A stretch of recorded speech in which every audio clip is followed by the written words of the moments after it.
NDA భాగస్వామ్య పక్షాల సమావేశం ముగిసింది. ప్రధాని నరేంద్ర మోడీ నివాసంలో పార్టీల ముఖ్య నేతలు సమావేశమయ్యారు. కేంద్రంలో నరేంద్ర మోడీ నేతృత్వంలో ప్రభుత్వం ఏర్పాటు తదితర అంశాలపై చర్చించారు. ఎల్లుండి రాష్ట్రపతి ద్రౌపది ముర్మును కలవనున్నారు ఎన్డీఏ నేతలు. కాగా ఎన్నికల్లో నరేంద్ర మోడీ నేతృత్వంలో పోరాడి విజయం సాధించామని సమావేశంలో అభిప్రాయపడ్డారు నేతలు. ఎన్డీఏకు సంపూర్ణ మెజార్టీ లభించిందన్నారు. నిరుపేదలు, మహిళలు, యువత, రైతుల కోసం ఎన్డీఏ పనిచేస్తుందని చెప్పారు.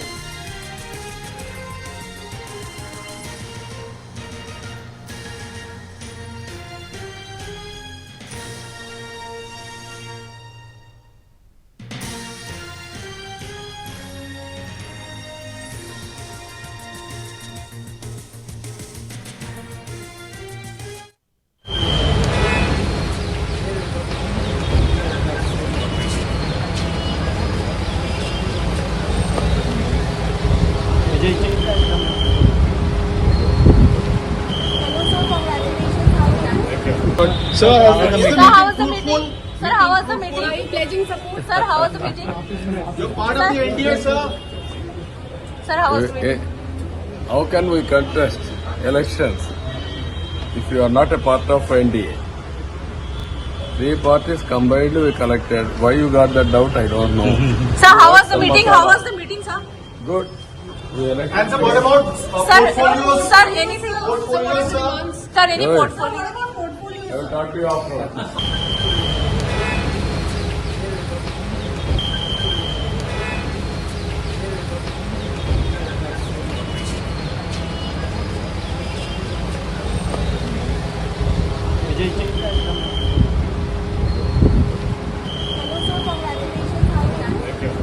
Sir, How was the meeting?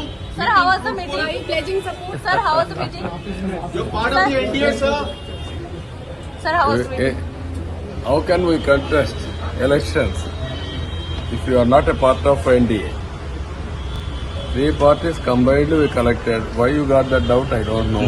Sir, how was the meeting? How was the meeting, sir? Good. We elected. And sir, what about Sir, portfolios? sir, anything? Portfolios, sir. Sir, any portfolio? NDA భాగస్వామ్య పక్షాల సమావేశం ముగిసింది. ప్రధాని నరేంద్ర మోడీ నివాసంలో పార్టీల ముఖ్య నేతలు సమావేశమయ్యారు. కేంద్రంలో నరేంద్ర మోడీ నేతృత్వంలో ప్రభుత్వం ఏర్పాటు తదితర అంశాలపై చర్చించారు. దీనికి సంబంధించి లేటెస్ట్ డెవలప్మెంట్స్ మా ప్రతినిధి ఢిల్లీ నుంచి ప్రసాద్ అందించడానికి సిద్ధంగా ఉన్నారు. ప్రసాద్, భేటీ ముగిసింది. అంశాలకు సంబంధించి ఏమైనా ఇన్ఫర్మేషన్ బయటకు వచ్చిందా?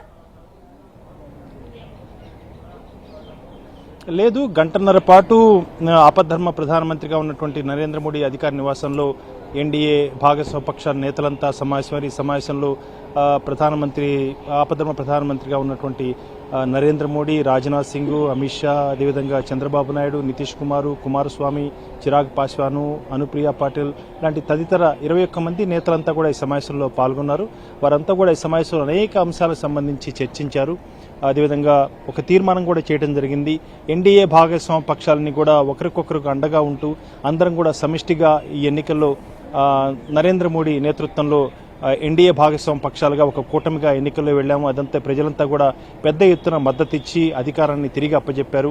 6 దశాబ్దాల తర్వాత వరుసగా మూడోసారి ఈ రకంగా ఒక కూటమికి, ఒక ప్రభుత్వాన్ని, ఒక పార్టీకి అధికారాన్ని అప్పజెప్పారు ప్రజలు. ఈ రకంగా చరిత్ర సృష్టించినటువంటి నరేంద్ర మోడీ నాయకత్వాన్ని తిరిగి తామంతా కూడా ఏకాభిప్రాయంతో బలపరుస్తున్నామని చెప్పి కూడా ఒక తీర్మానం కూడా చేయడం జరిగింది.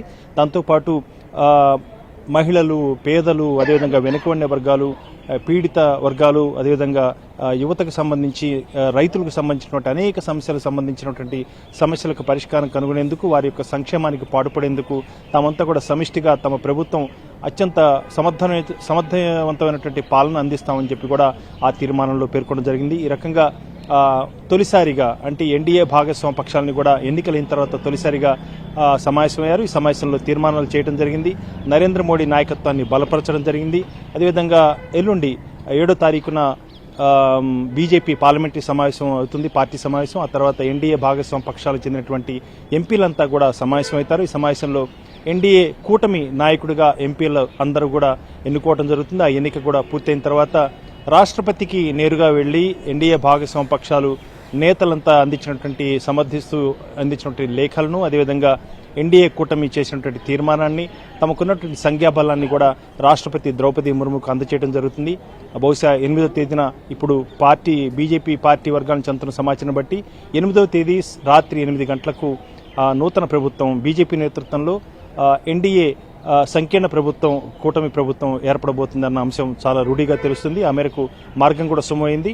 ఇకపోతే ఇదంతా కూడా అంతర్గతంగా జరగాల్సిన ప్రక్రియ, బీజేపీ పార్లమెంటరీ సమావేశం కానీ, ఎన్డీఏ కూటమి భాగస్వామ్య పక్షాలు చెందినటువంటి ఎంపీల సమావేశం కానీ ఇవన్నీ కూడా అంతర్గతంగా జరిగే అవసరం. ఈ రోజు చాలా కీలకమైన సమావేశం జరిగింది. ఈ సమావేశంలో అందరూ కూడా భాగస్వామ్య పక్ష నేతలంతా కూడా నరేంద్ర మోడీ నాయకత్వాన్ని బలపరిచారు. ఆ మేరకు తీర్మానం కూడా చేయడం జరిగింది. ఈ తీర్మాన కాపీని కూడా బహిరంగంగా మీడియాకు కూడా అందజేయడం జరిగింది, ప్రజలందరికీ కూడా తెలియజేయడం జరిగింది. 21 మంది నేతలు కూడా ఏకాభిప్రాయాన్ని వ్యక్తం చేస్తూ నరేంద్ర మోడీ నాయకత్వాన్ని బలపరిచారు. ఆయన నాయకత్వంలోనే మేమందరం కూడా ఎన్నికలకు వెళ్ళాము, అందరం కూడా కలిసి ఎన్నికల్లో పోరాడాము, ప్రజలు మద్దతు ఇచ్చి అధికారాన్ని అప్పచెప్పారన్న అంశాన్ని కూడా ఆ తీర్మానంలో పేర్కొనడం జరిగింది.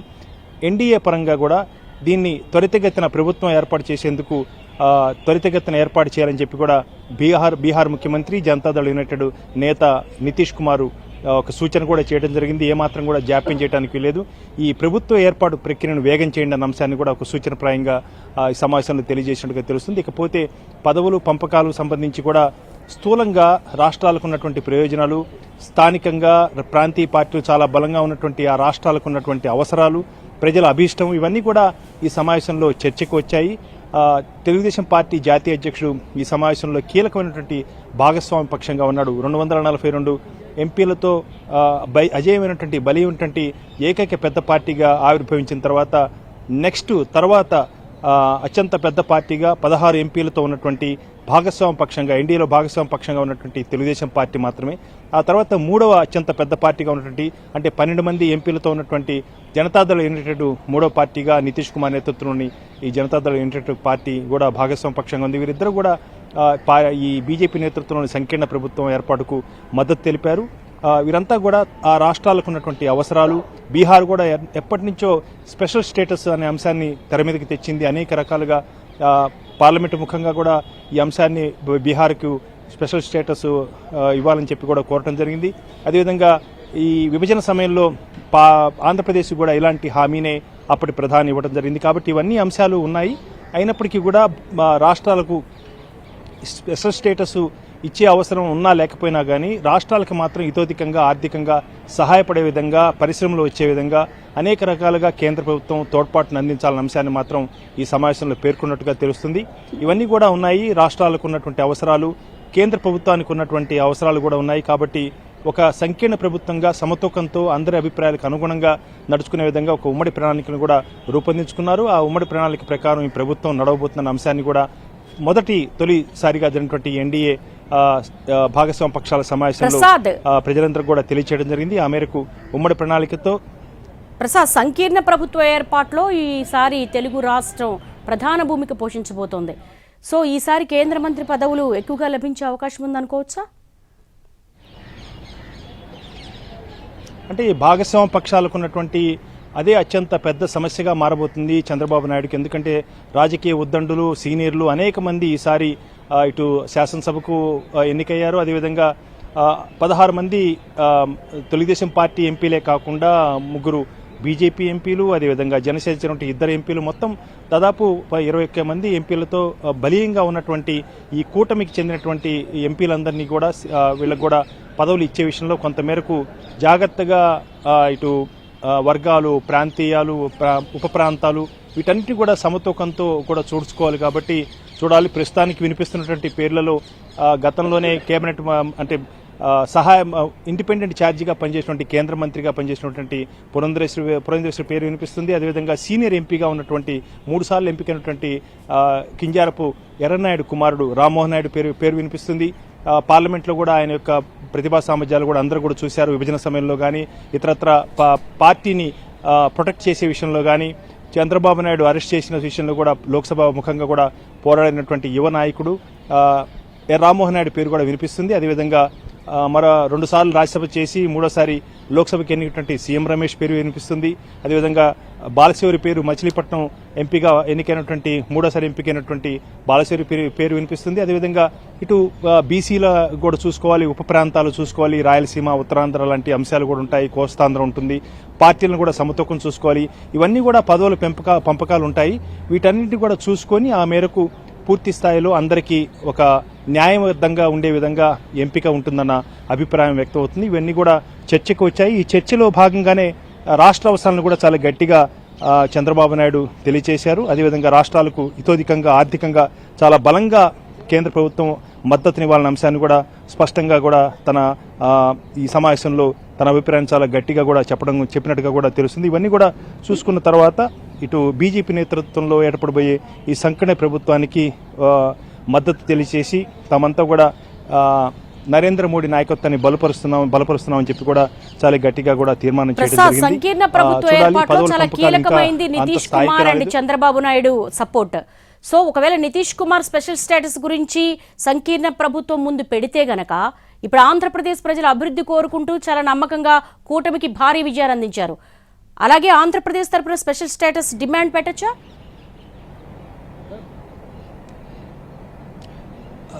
ఇలాంటివి ఉన్నాయి. అయితే స్పెషల్ స్టేటస్ అనే అంశం చాలా ఖరాఖండిగా ఇక దాన్ని అమలు చేసే అవకాశం లేదన్న అంశాన్ని కూడా గతంలో అనేక సార్లు ఇటు లోక్సభ పార్లమెంటు ముఖంగా కూడా తెలియచేయడం జరిగింది.